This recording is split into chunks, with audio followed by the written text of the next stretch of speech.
of physics is really, really modern physics, as modern as it gets. I'll show you this later. So, it's kind of controversial, this talk today. I'm sorry. I'm not. Are you coming to the seminar? Okay, good. I tried. It's kind of a controversial topic, but I'm going to kind of connect cats and iPhones to ourselves. First, I would like to guys remember people, particularly young people. We don't have very many here, but if you want to really be good scientist, you have to have open mind. This means that you have to study freely and not clouded by some preconceived ideas. And this is not easy to do as it's easy to say. Once a scientist has made a judgment, scientist's mind is close to the discovery. And it's very, very hard to be open-minded for many, many reasons, which some of them you will figure out from today's talk. I did have a class which was called Sociology of Knowledge. And example of open-minded, we had to have a seminar. And I had a talk which my professor first did not like very much. He said, no, that's wrong, that's wrong. I said, let me finish up to the end. And as I was talking, he was listening more and more, and about a few weeks, because this was my last class, few weeks later, he offered me a job at the university as his assistant in sociology of knowledge. But I didn't take it. But this shows you, you should not be afraid to say what you think. That's important.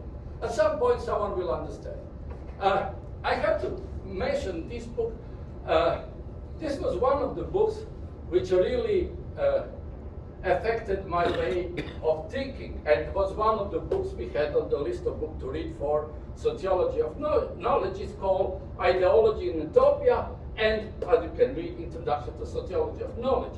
Once you read this book, you start thinking about things differently. Many things are explained, and it opens your eyes. So you look at the world, you realize things which otherwise you would not realize. So if you ever have time, it's a very hard book to read. It's not easy, but it's very useful to read. It's also very thick. And as you can guess from my introductory talk, the introductory title, I was thinking about how do animals think, and how they really think, not how we think they think, but how they really think. And you can see, we very often put our thought in the animal's head. And we said, you are the only one that loves me. Well, this cat only thinks about food. So I said, let me study animals without prejudice, whatever how it says. It's just study them honestly, as they are. And so, first I start with cats. My observation on cats. Do cats think? Yes, they do think. Do cats talk? Yes, they do talk. And do I understand their language? No. I don't understand what they say. They want to say things, but I just don't understand. And everybody, oh, my cat said this and those, they lie. They don't know what the cats think. And also I studied them in several situations, and I realized there are situations where they think worse than me, where they think is some part to my thinking. Then there are situations where they think about what I would think. And there are situations where they think better than I can think. So, in other words, it's all possibilities. So I have these 3 cats which I study in my class. Gizmo, this is the gizmo, this, and this.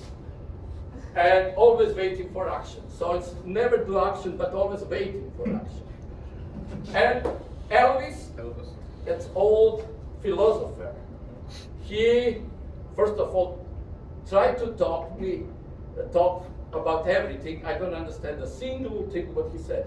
Particularly, he comes and tells me what happened in his house, and I don't understand. My neighbors are safe. Even he would come and now you have this stray cat here. And since I did not have a picture of a stray cat, I asked my raccoon Ivo to pose as a stray cat here. So this is him pretending to be stray cat in front of the dog. So now you have all three of them. Subparting gizmo brought dead mole and put it on the chair outside, simply being proud that he killed it, and now he wants to show it and put it on the chair where we can see it. But after some time, he realized we don't care about it. And so he went to take this mole and take it away. So he went under the chair. And his has the law of shortest distance. We have in physics law of shortest time, but he doesn't know. He shortest distance. So he tried to get to this mole from under the chair. All tricks. And at some point he realized it's impossible and he left. He never came to his mind to go around, because around is longest distance. So you always have to go shortest distance. So he never got to this, never took this mole. Later I throw it away. Now at parting, I heard the screaming of the squirrel. This is not my carport, but I didn't have other, so I took it from internet. So I heard the squirrels screaming, and the squirrel was on the corner attached to our cables. And there is a gizmo on top of the car trying to scare the squirrel so that it goes down. And the squirrel was attached, scared, really scared. I don't go into this animal business. Let them do what they want. And then he tried the tactics hiding under the car. And I really heard the screaming, but I didn't see him anymore. So I went out, looked, and found him under the car, and he was like, go away, go away. He didn't want that I showed the squirrel where he is. And then the third tactic was pretend that he goes away. So he simply pretended that he's not there anymore, but he was waiting on the side. So he tried logically everything what I would do. And then superior thinking, catching a mole. Catching a mole requires sophisticated maneuvering. And I can follow, I can look at him, and he goes from one point to the other point, then tries here, then tries there. And on the end, he catches the mole. But I have no idea what he was doing. So this is I said I would never catch a mole if I would be in his position. So this is superior thinking. And now, Newtonian cat. We have a Schrödinger cat, which everybody knows, but this is a stray cat. Because it's a stray cat, he fights with those two sisters. He's like Cinderella, and the others are sisters. So he fights, and the guy, my neighbor, didn't like that they fight, so he caught him and put it in the cardboard box. And what this cat did, genius, he peed on the cardboard, and then when the cardboard becomes soft, made a hole through this and escaped. I said, if someone put me in the cardboard, I would not come with this idea. So this is a genius, very, very smart cat. And so what you find out that cats think, but they don't have a concept of you. They have only concept of themselves. And if you don't understand what does it mean, not having concept of you, example here, babies don't have a concept of you. Babies cry whenever they are hungry. They, not only babies, but up to a certain age, they always want what they want. They don't take in consideration that you are tired. They don't take in consideration that you don't have what they want. They want it for themselves. And this is when you don't have a concept that someone else exists. And because cats don't have this concept of you, they only look at themselves like babies, it's very hard to apply social physics on them. So the place where you apply social physics are ends. And I'll come back to ends a little bit later. So, what is the social physics? Social physics is a field of science which uses mathematical tools inspired by physics to understand the behavior of human crowds. So that's what the social physics is. Social physics is a relatively new discipline, and you'll see what that very new. Here it is. It's we try to understand, model, mimic social network structure. I get in my email every new issue of Frontiers in Physics, and you can see Frontiers of Physics does have a section which is called social physics. And as I said, they study the social interaction using physical principles.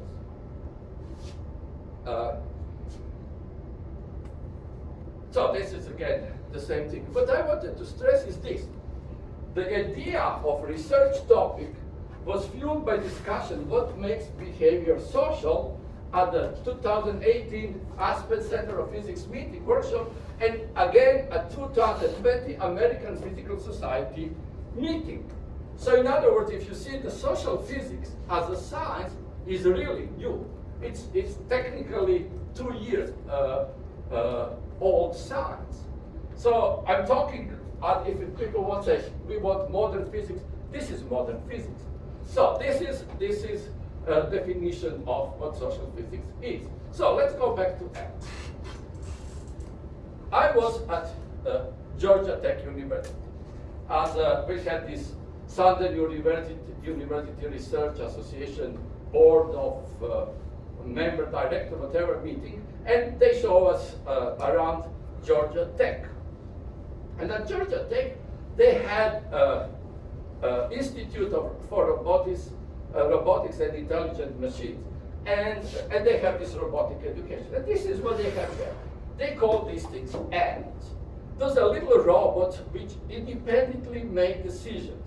You write the programs, but they call this, like they fight, they push each other, they do whatever things.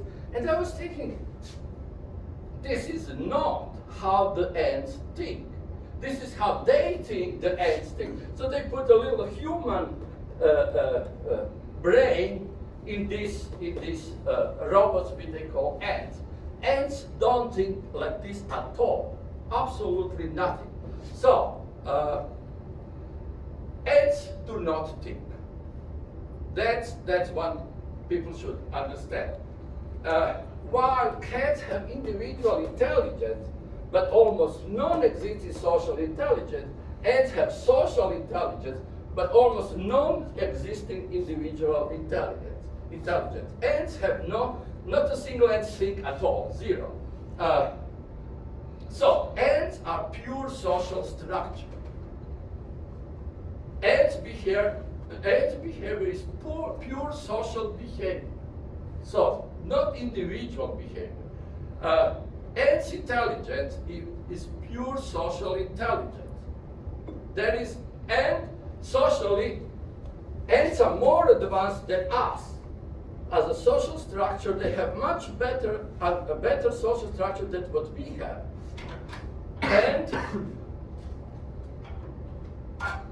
And because of that, and we develop, ants are maybe glimpse into our future. So we can maybe through ants study our future. And like I said, because ants are pure social intelligence, we can't understand what they do.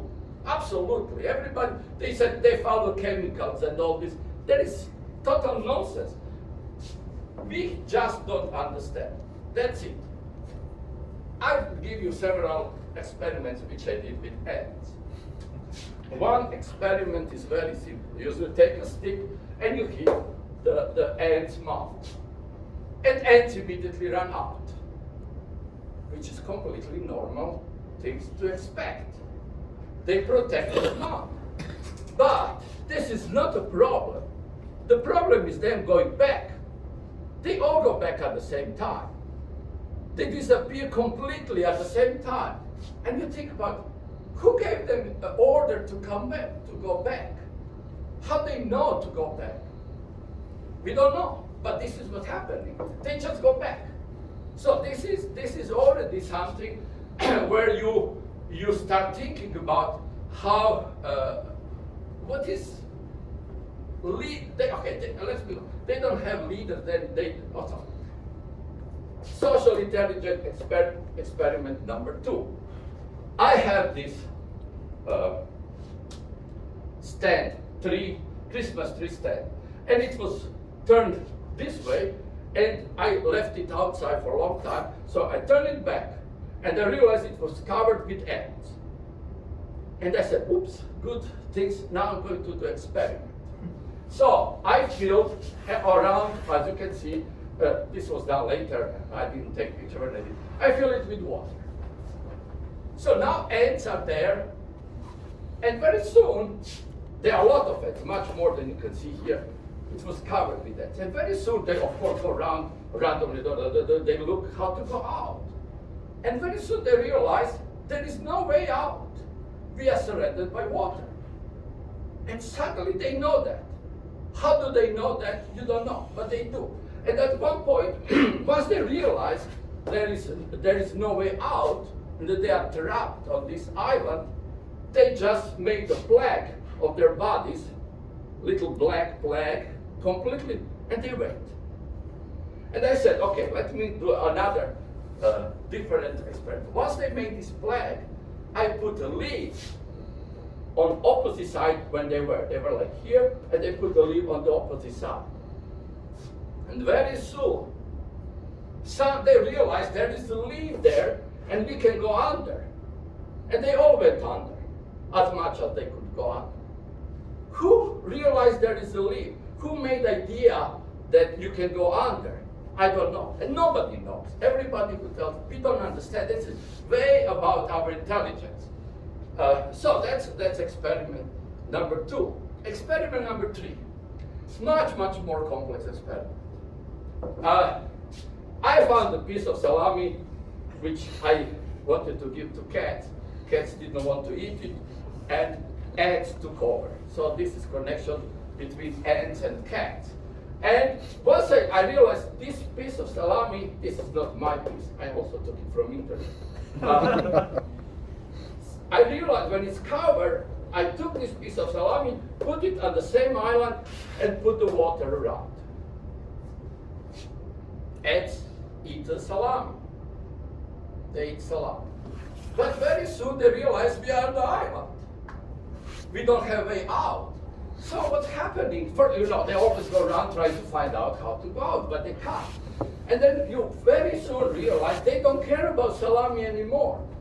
They left salami. We have a bigger problem than salami. We don't have a way out. So what do? And they simply stop doing anything. They call together. Salami is not important. We don't have a way out. And so I gave them the way out. This is better. I gave them the way out.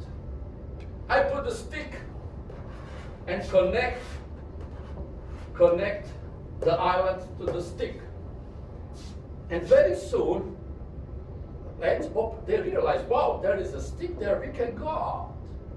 So they immediately went, they tried both sides, they realized this side doesn't go anywhere, they all went this side.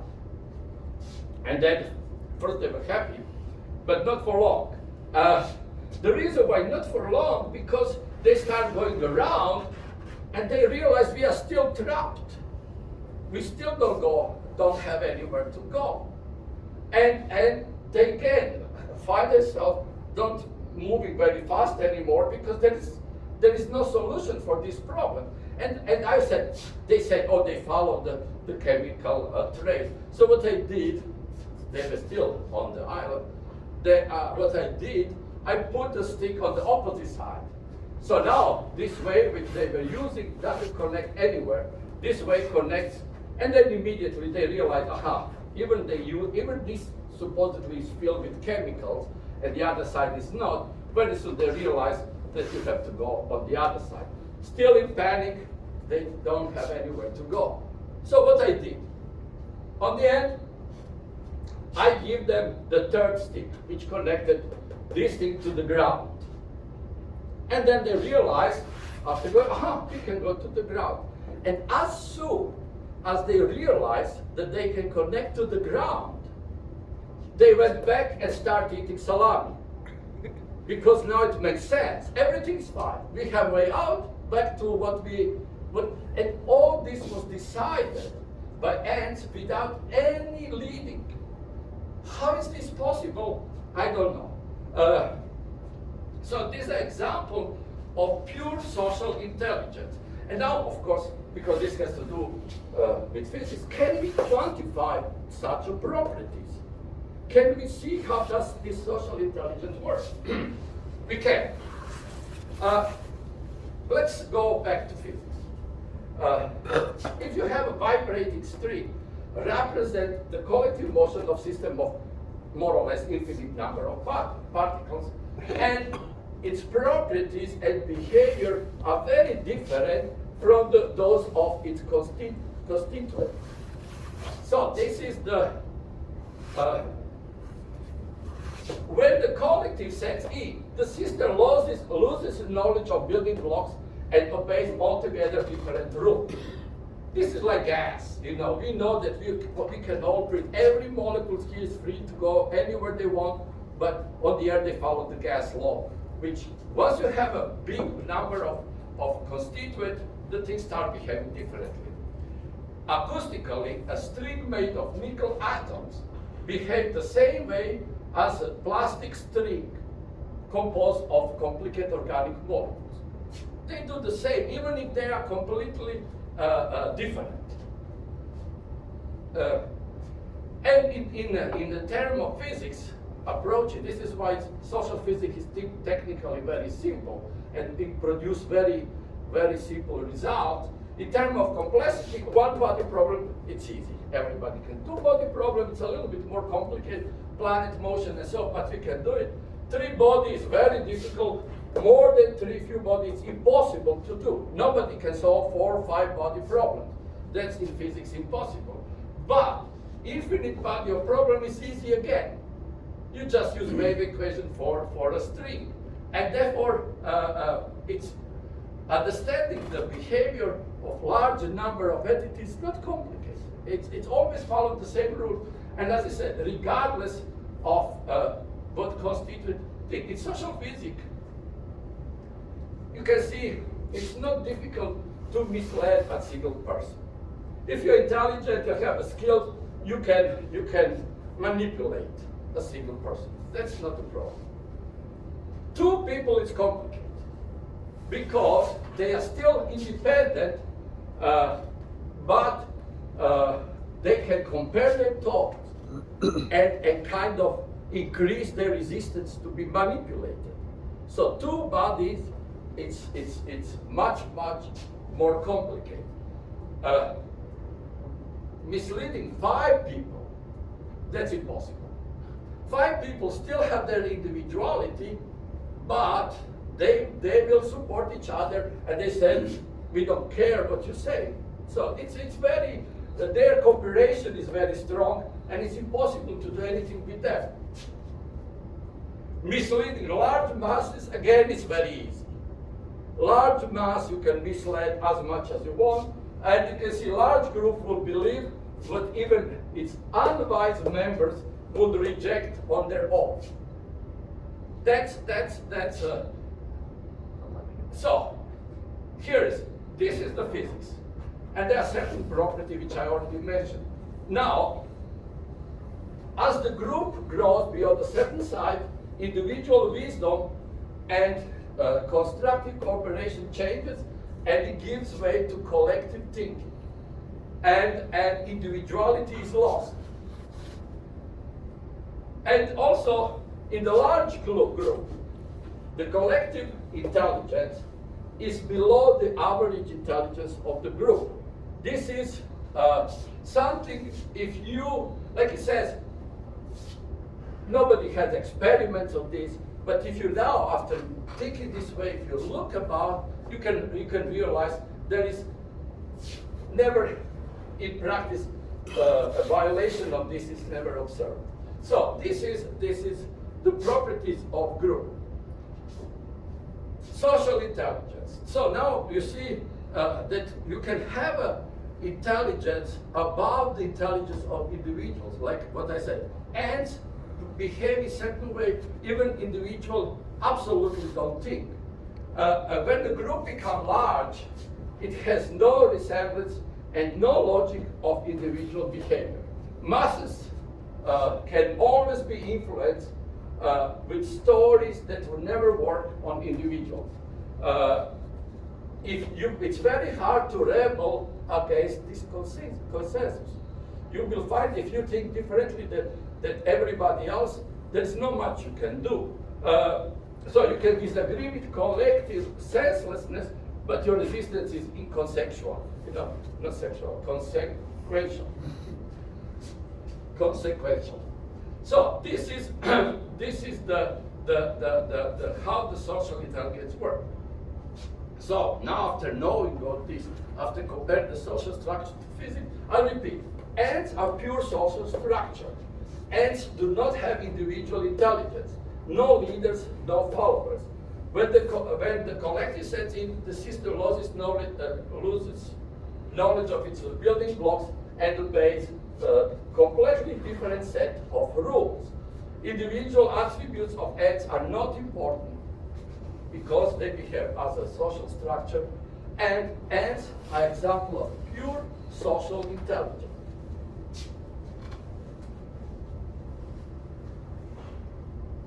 Nor, when the collective sets in, the system loses knowledge of its building blocks and obeys how to get a different set of rules. Now one can say, but how do you create those collectives?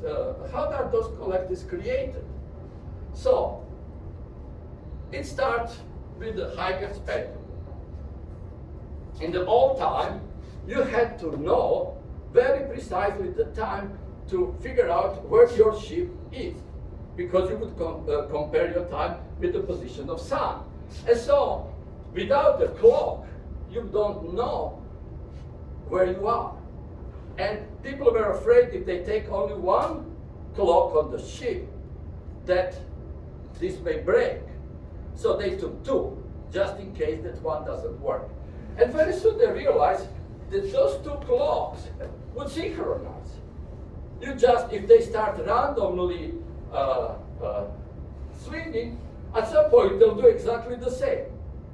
And this was called Huygens resonance and Huygens pendulum. How this works, I'll show you on this YouTube video. So, this guy starts this metrometer completely randomly, and you see, they are completely randomly moved.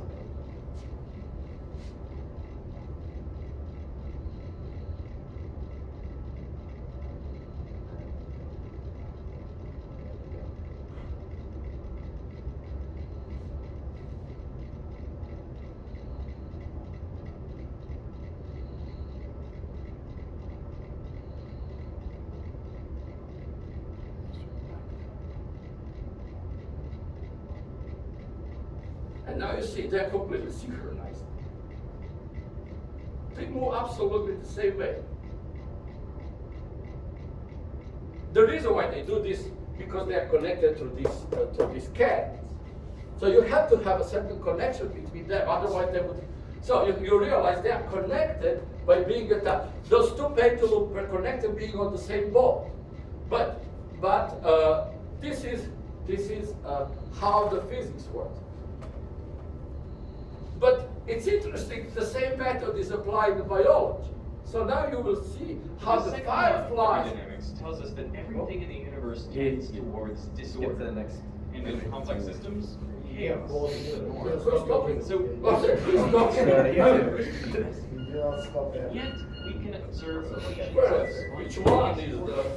the James synchronization Gunn of took it, the perfectly timed orbits of moons, the simultaneous flashes of fireflies, The and blue one. even The the blue- Probably that Which explorer one is down that? there. Which The one? Pendle, I think that's the Pendle still talking. nature's But which one is the best? I'll cut this part out. Put your mouse over it. Number three. Left, all the way to the left.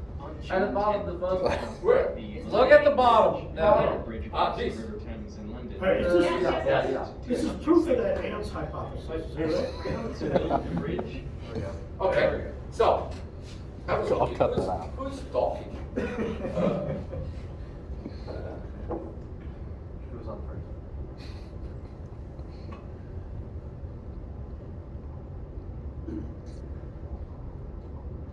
It's kind of repeating what I already said. Fast. Okay, you saw this. But as I said, this thing works in biology too. In the fireflies, you realize they will synchronize too. And it's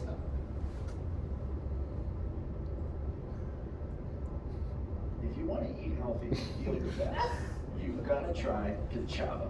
Kachava. so you realize those are fireflies, and they are first they start randomly.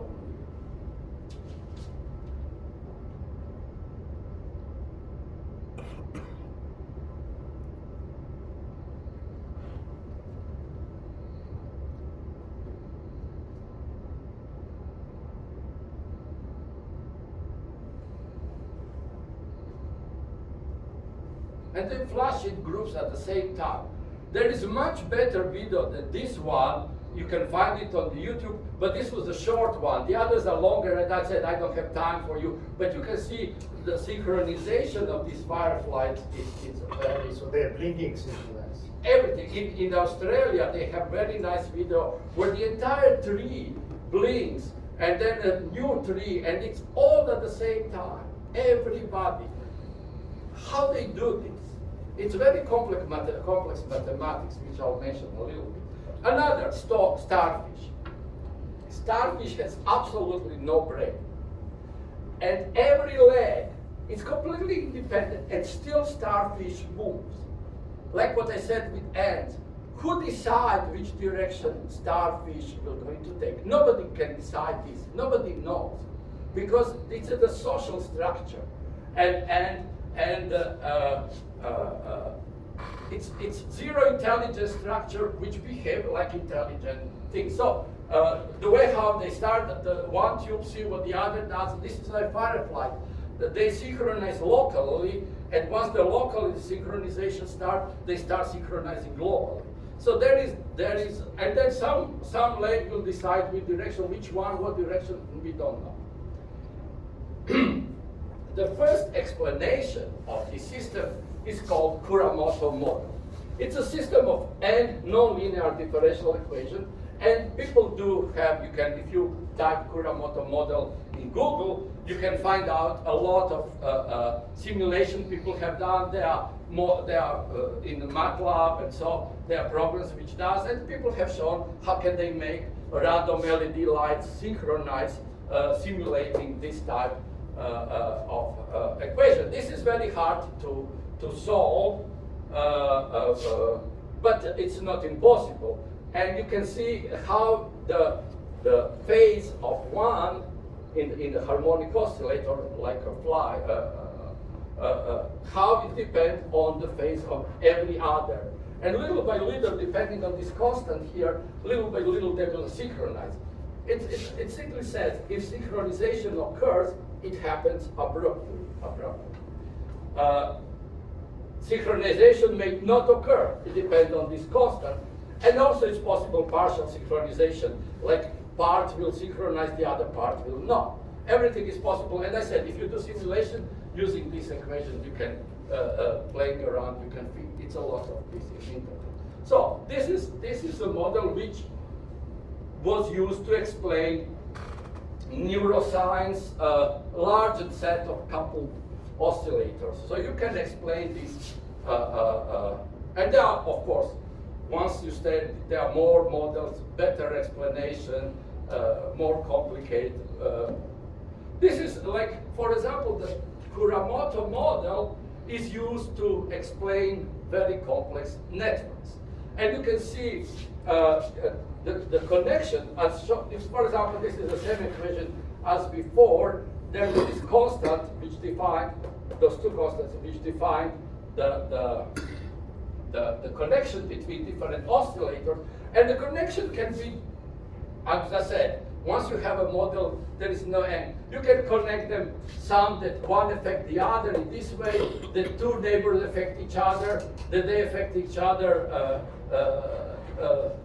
in the circle, and also, like for example, all to all, everybody affects everybody. All is possible. You can choosing this constant, this matrix here, and you can sometimes find the synchronization, you sometimes won't. But there is a science which describes this synchronization. But where does iPhones play in mind? If you see, in order that the things synchronize, you have to have a common connection. And this is what, for example, ants, starfish, they have some common connection. We don't know which one, but they do have. And they synchronize they synchronize their behavior. And now, we have created something which we call social network.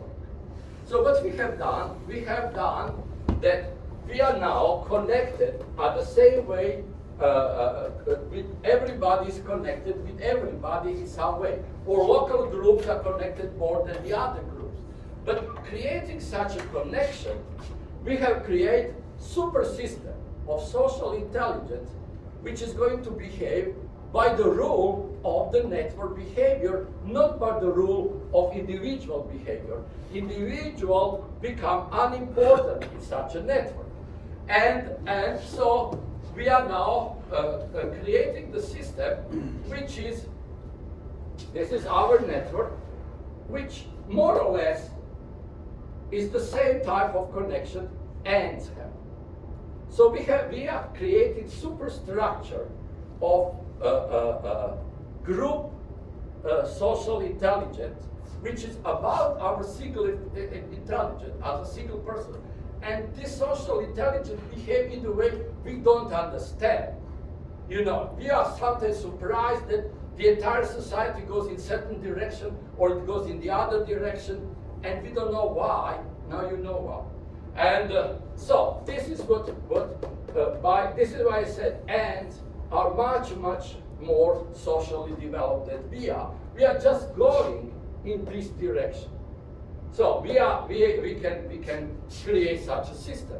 And again, you see, it's possible to calculate how the system is going to behave. Individual thinking of every individual in this network is not important. Network will have a life of its own.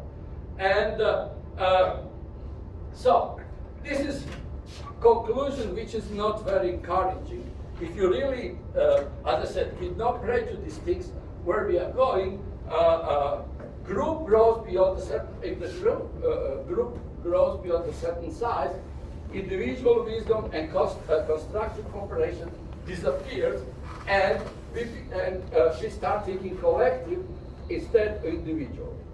The large group, the collective intelligence is less than the average intelligence of individuals.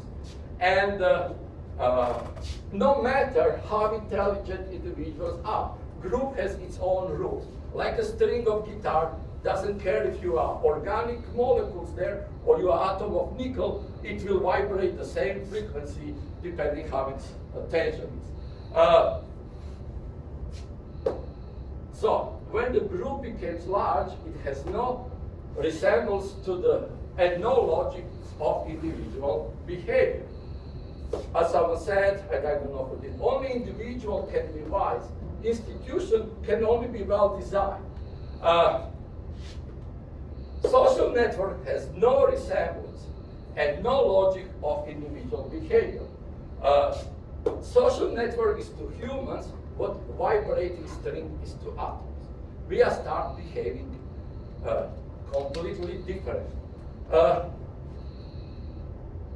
I I found this, but I didn't know where to put it. It looks good, but I put it here.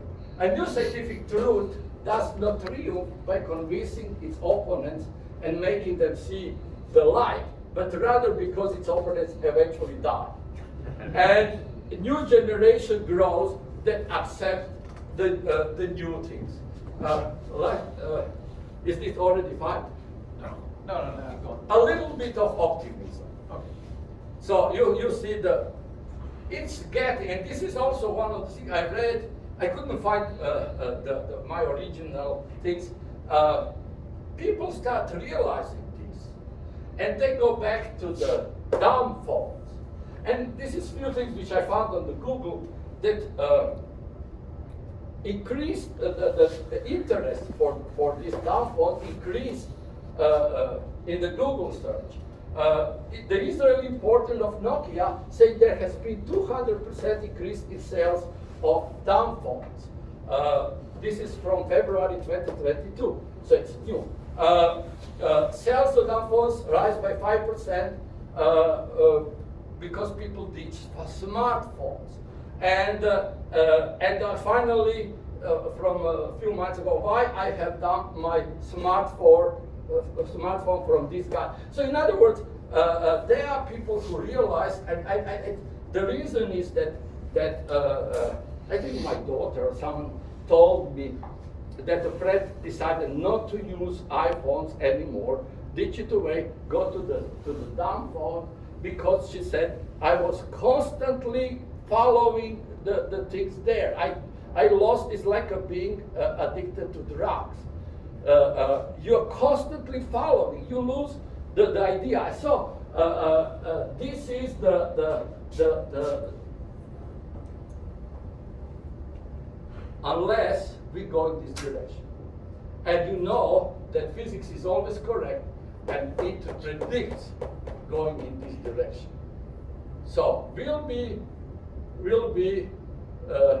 trying to figure out how to get away from island on which we are, if someone put a stick there or not.